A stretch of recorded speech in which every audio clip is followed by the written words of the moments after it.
Hello there, very good evening and welcome to the News at 6 where we get you the day's top developing stories. I'm Tracy Shilshi and here are the headlines.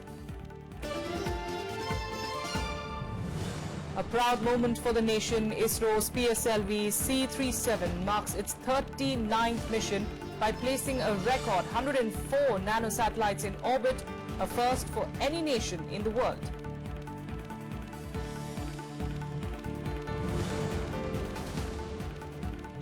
Elections are held for 69 seats in Uttarakhand. Second phase polls conducted peacefully in 67 assembly constituencies spread across 11 districts in Uttar Pradesh.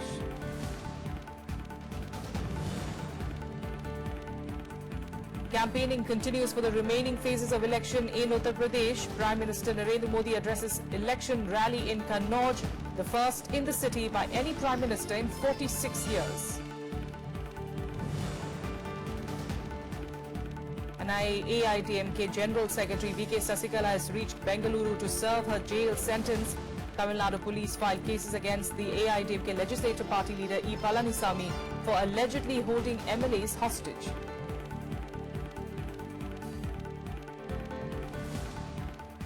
First, the big national story. Indian Science Research Organisation or ISRO scripted history on Wednesday by successfully launching a record 104 satellites. This was the highest number of satellites ever launched on a single mission. It was ISRO's first space mission for the year 2017 and the most complicated mission as it has ever been carried out. 3, 2, 1, 0, plus 1, 2, 3, 4, 5, 6. It was a moment of great pride as India's trusted workhorse PSLV C-37 on its 39th mission took off in the morning at 9:28 a.m. from Sriharikota. 17 minutes later, the rocket started placing the satellites into orbit one by one with a time frame of about 11 minutes. It first injected the Cartosat-2 series, India's indigenously built Earth observation satellites, followed by two other nanosatellites, INS-1A and INS-1B. The rocket then took less than 10 minutes to place 101 foreign nanosatellites, of which 96 belonged to the USA and one each to Israel, Kazakhstan, the Netherlands, Switzerland and the United Arab Emirates.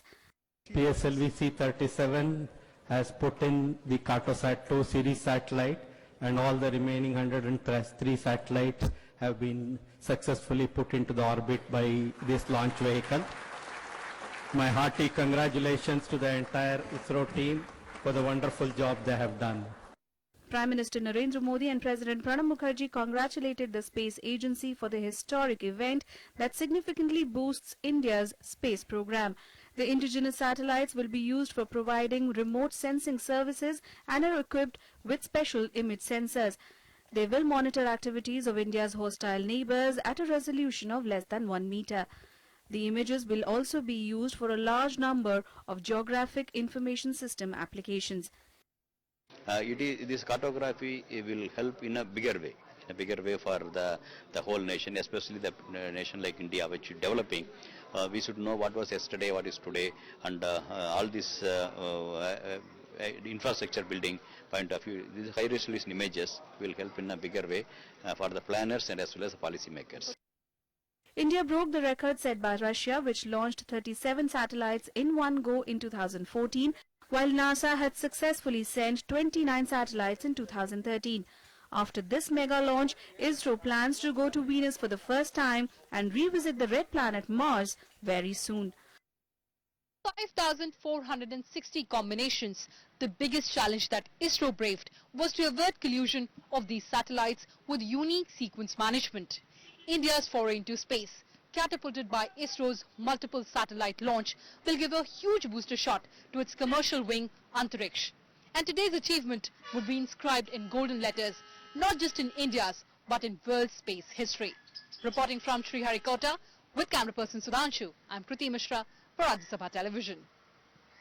And to take us through more on the significance of this development, we've got TV Venkateswaran, a scientist from the Vigyan Prasar, joining us from Kolkata. Mr. Venkateswaran, thanks so much for joining us. You know, like has been pointed out by a reporter, it's not just a big moment for India, but also a big moment, a history-making moment for world space as well. Would you like to call it that as well? Yeah, before this launch, roughly about 520 nano satellites were launched in last about 4-5 years. So which essentially means this nano satellites are becoming a new opportunity for space commerce. And ISRO is strategically leveraging to capture this particular market, and which I think can successfully do that, because if you compare the cost, ISRO is spending about 100 crores Yes. for this launch, but whereas a similar rocket by US is going to cost you something like about 480 crores, and the Russian rocket is going to cost you about 580 crores. Yes. So which essentially means for small players who want to put nano satellites or micro satellites, the ISRO is going to be the best bet. And also Absolutely. because Yes. for 39 continuous success of PSLV will also mean less insurance. So which essentially means that ISRO is going to be a very cost effective and a reliable partner for launching micro and mini satellites to space, particularly low Earth orbits. Absolutely, and this is the reason why the world's eyes are really on ISRO at this point of time, because out of the 104 that were launched today, just 3 of them were Indian. The rest of it, 96 in fact of them, were from the United States. So clearly it's cost effective for those countries as well, and that is what makes it makes ISRO's venture so viable for them as well. Yeah, in fact, if you look at the total payload of this particular launch, roughly 50% of the payload is the remaining 101 satellites. So it essentially means that ISRO is launching its satellites at 50% of the cost. So the Indian satellites we have been able to also place on the orbit at just 50% of the cost, Yes. which also is good for us in a sense, right? I mean, our space launching cost is also going to come out. Our spacecraft are also, satellites are also going to cost us less, which is going to be a very important thing. See, Yes. particularly we need to remember that now with the fast-paced development in electronics, if you send a satellite and then it's there for about 30 years, by the time it's about 20 years, that electronics is obsolete. So people are thinking about sending small satellites where the lifetime might be maybe just 5 years, but then you can have a better and better electronics in the satellite, which can give you a much better performance. So there is a shift towards nano satellites and micro satellites, and ISRO has very strategically, I think, placed itself in capturing this market internationally. And the very fact that it is also not just eyeing a second mission to Mars, but also to Venus and Jupiter, that makes it, of course, more attractive as well. Yeah, that's right. That's perfectly right. All right, TV Venkateswaran, thank you so much for joining us, giving us an update, or for that matter, giving us an idea of how significant this is for Indian science research. Thank you so much for joining us on the show. Meanwhile, let's get you the latest that we're getting now from the ongoing assembly elections in Verdict 2017.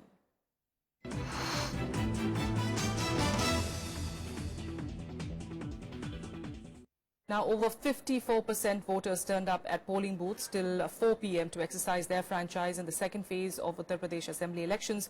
With 720 candidates in the fray, Uttar Pradesh is witnessing a three-way contest among Samajwadi Party Congress Alliance, the BJP and the BSP. Second phase elections in Uttar Pradesh on Wednesday. Amid tight security, polling was held in 67 assembly constituencies spread across 11 districts.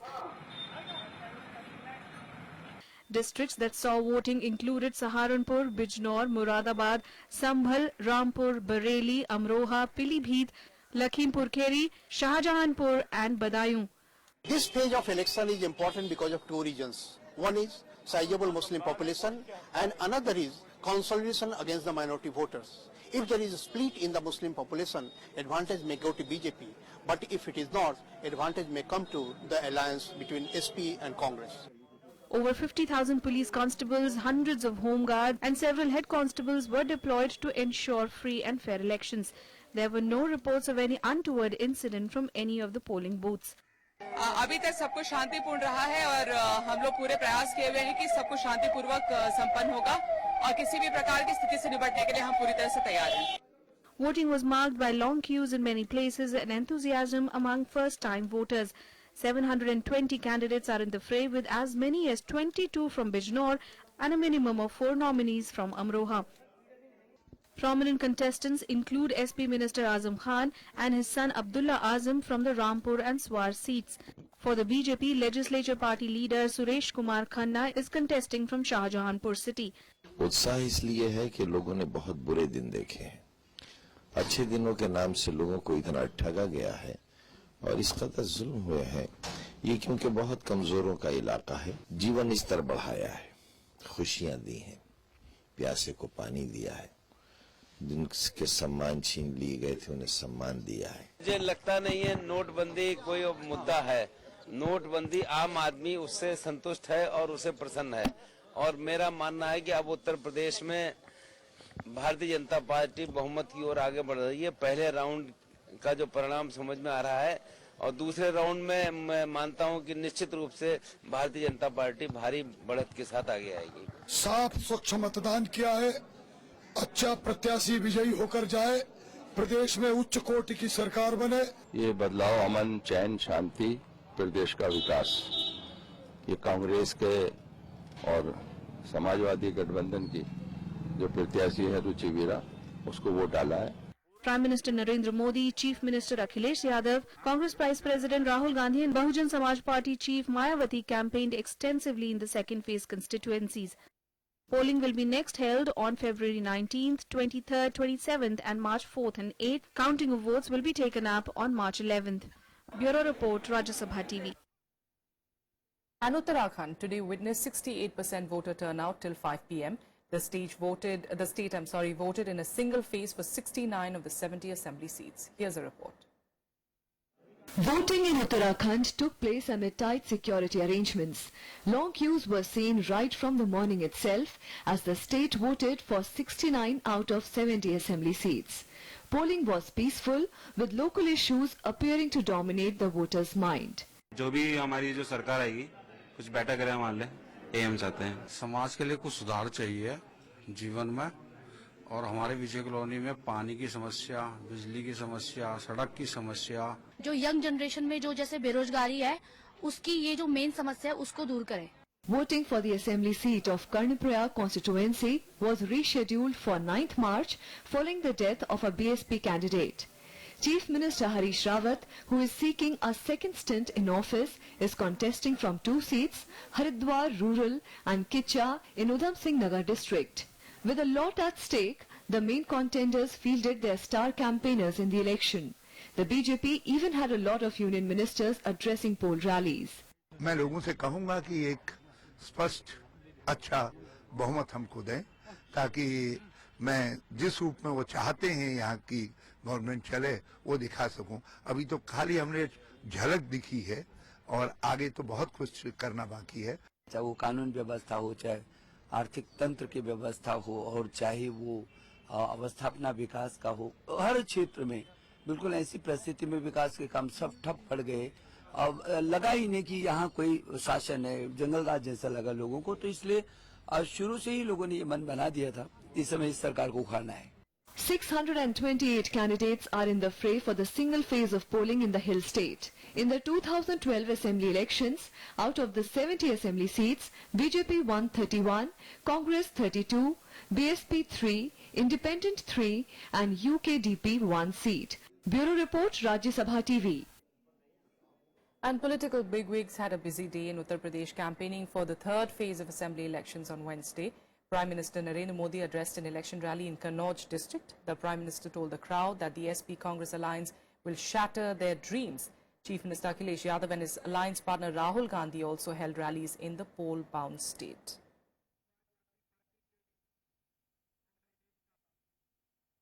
A nomination process for the first phase of elections in Manipur ended today. Altogether, 215 candidates have filed nomination papers from 38 constituencies, which go to polls in the first phase of assembly elections to be held on the 4th of March for 60 seats. Scrutiny of papers for the first phase of elections will be held on the 16th of February. The last date of withdrawal is on 18th of February. According to sources, 24 candidates have filed nomination papers so far for the second phase of elections for Manipur, which will be held on 8th of March to elect 22 MLAs.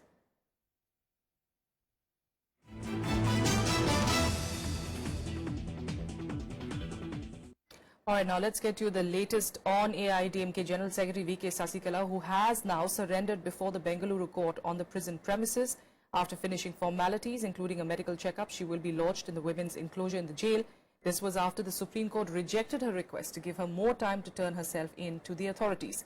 Sasikala was convicted in a disproportionate assets case yesterday. Emotional scenes at the Jayalalitha Memorial in Chennai on a day when the police filed cases against V.K. Sasikala and AIADMK legislature party leader E. Palanisamy. The convicted party general secretary also visited the MGR Memorial and paid floral tributes to the late Tamil Nadu Chief Minister before heading to surrender at a local court in Bengaluru. और फैसले ने ये बता दिया है कि अगर corruption होगी हाई प्लेसेस में, ऊंचे लोगों में, तब भी कोर्ट उस पे बड़े हेवी हैंड से काम लेगी. Security was also tightened at the resort where the AIADMK MLAs are staying. We are free. On our own we are staying here comfortably. All of us staying with our family members. But then where is the necessity for so many?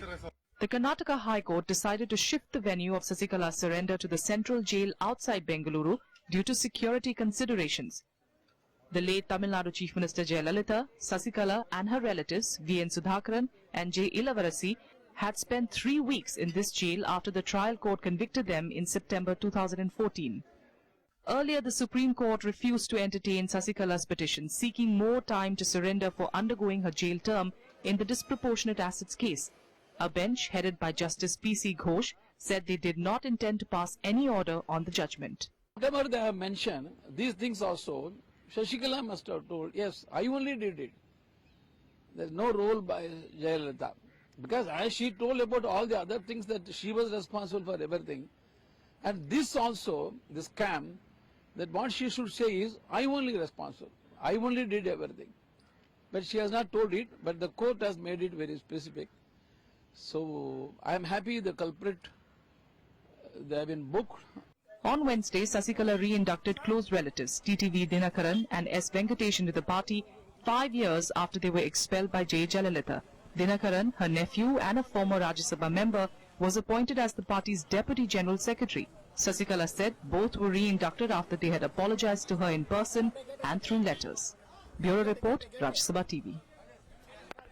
All right, for more on the developing story there, we're joined by Kriti Mishra, joining us in fact live from Chennai.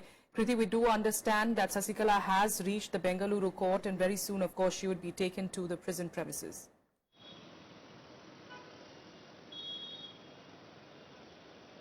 Well, that's right, Tracy. This is the penultimate moment in the political turmoil in Tamil Nadu. Even as Sasikala is ready to face the legal rough in Bengaluru, in fact, Natarajan, her estranged husband, is also there.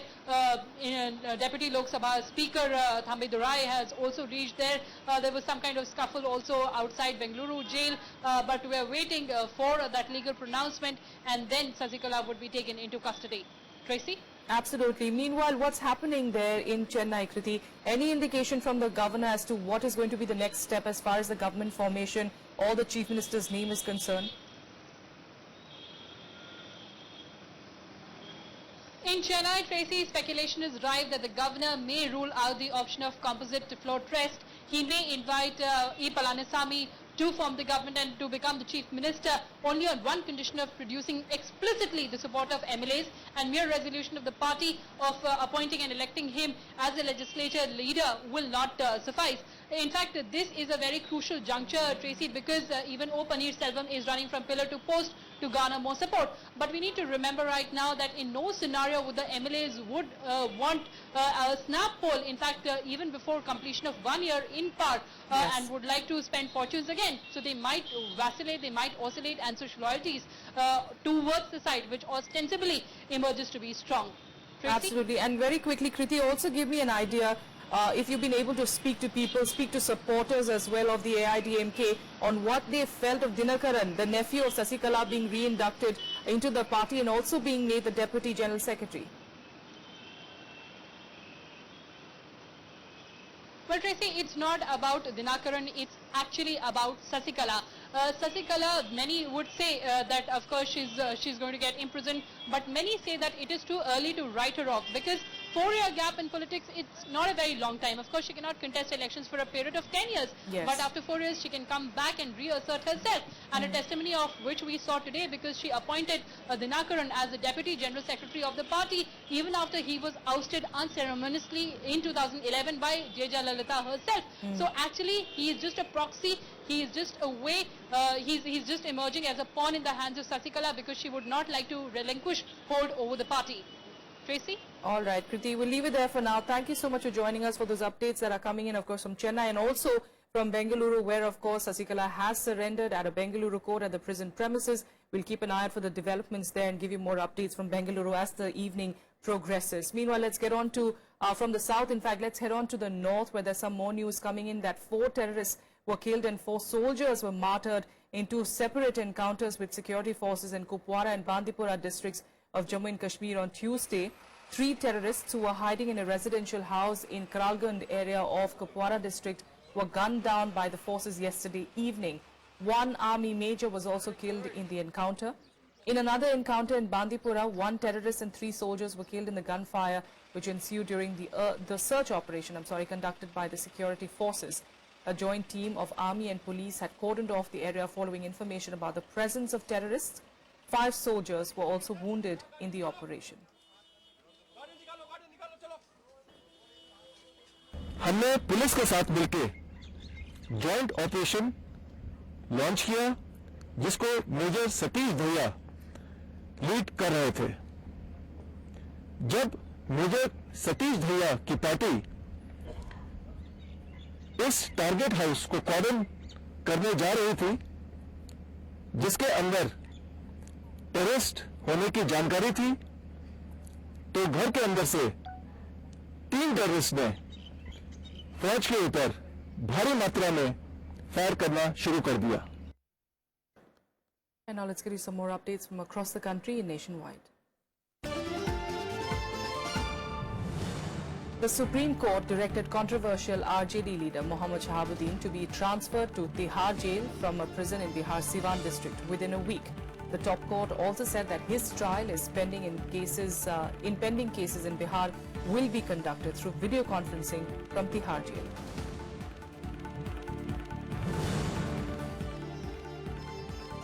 The Ola Uber strike entered the 6th day today, with drivers protesting against the management, against the withdrawal of incentives for them and lack of adequate insurance policies.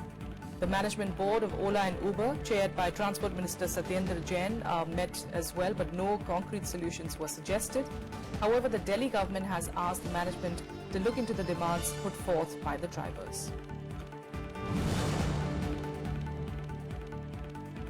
President Pranab Mukherjee is learned to have cleared the names of 5 High Court judges, including 4 Chief Justices of State High Courts, for elevation to Supreme Court. The notifications of their respective appointments is slated to be issued soon. The working strength of the Supreme Court will receive a fillip once the 5 judges take oath of their new assignments. The 23 crew members of a Chinese freighter that have been detained at an Indian port for more than 50 days are now longing to return home in the shortest time. Captain of the freighter, Union Demeter Dai Shaosong, said that he and his crew members are suffering from the shortage of life necessities and medicines.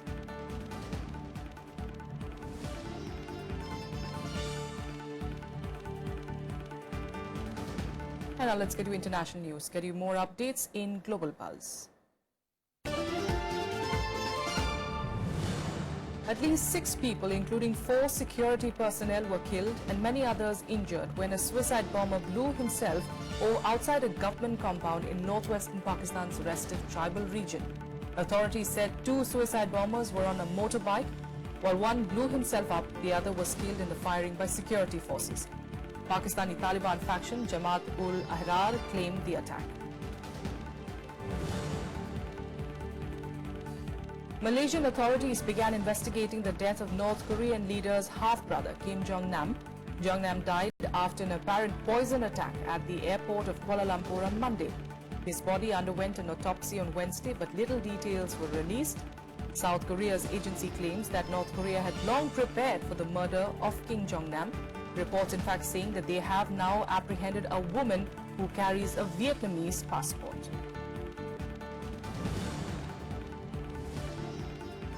Palestinians warned the United States on Wednesday against abandoning a two-state solution to the conflict with Israel. Palestine's warning came after a White House official said that peace did not necessarily have to entail Palestinian statehood. Israeli Prime Minister Benjamin Netanyahu is currently visiting the U.S. and will meet U.S. President Donald Trump later in the day. The White House also said that it was up to Israel and Palestine themselves to decide on the shape of any future peace.